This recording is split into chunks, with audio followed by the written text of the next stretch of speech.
Just 1 hour away from Copenhagen, a vocational education and training center is turning Danish students into craftspeople. I've always been creative and practical with my hands, and then I thought I want to learn a trade. Then glacier popped up, and it looked really interesting. I really like the work.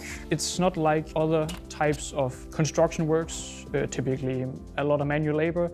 We do have a few heavy lifts here and there, but mainly it's quite nice work.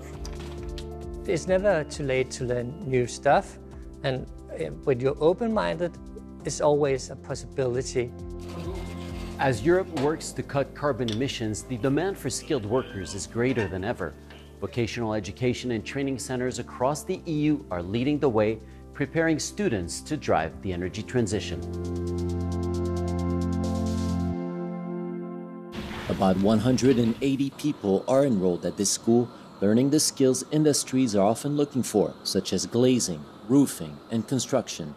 Students split their time between the classroom and the workplace, discovering there are plenty of opportunities beyond the traditional academic path, and it's attracting people from all walks of life.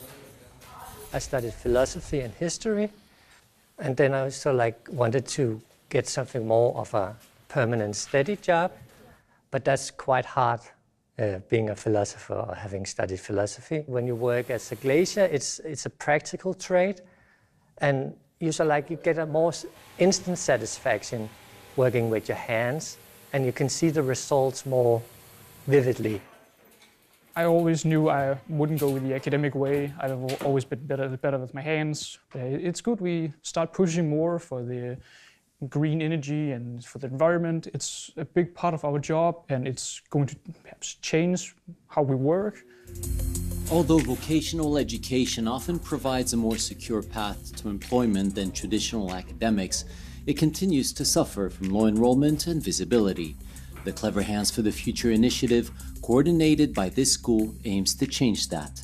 Backed by 1.95 million euros from the EU Social Fund Plus, the 3-year project uses new ways to shine a light on vocational careers.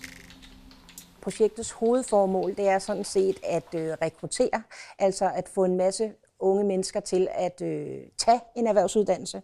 Den første hovedindsats er, at vi laver et samarbejde mellem nogle af vores EUD-lærere herude og grundskolerne, så de bliver tilknyttet en klasse og har en langvarig relation, hvor det er, at de så kommer ud og viser de unge mennesker, hey, det er mega fedt at gå til håndværk. Så prøver vi at oplyse igennem vores jobcentre, hvor vi har jobcentermedarbejderne ude på skolerne, og så prøver de håndværksfagene.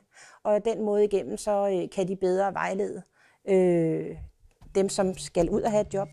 Between 2021 and 2027, the EU is investing more than 150 billion euros in education and skills, with a strong focus on vocational education and training.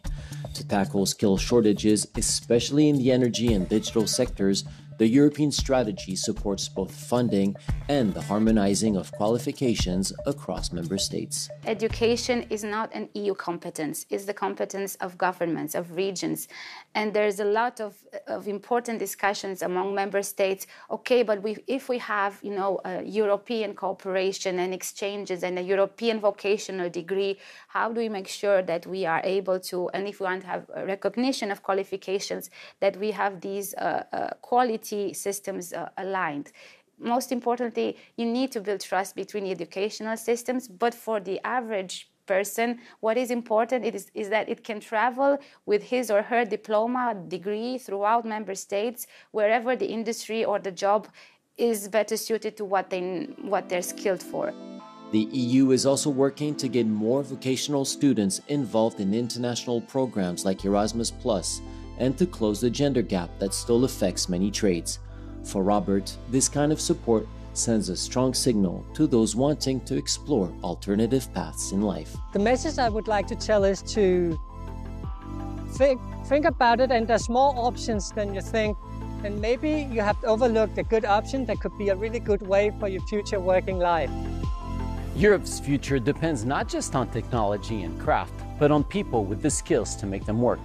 Investing in vocational education and training today builds the workforce of tomorrow.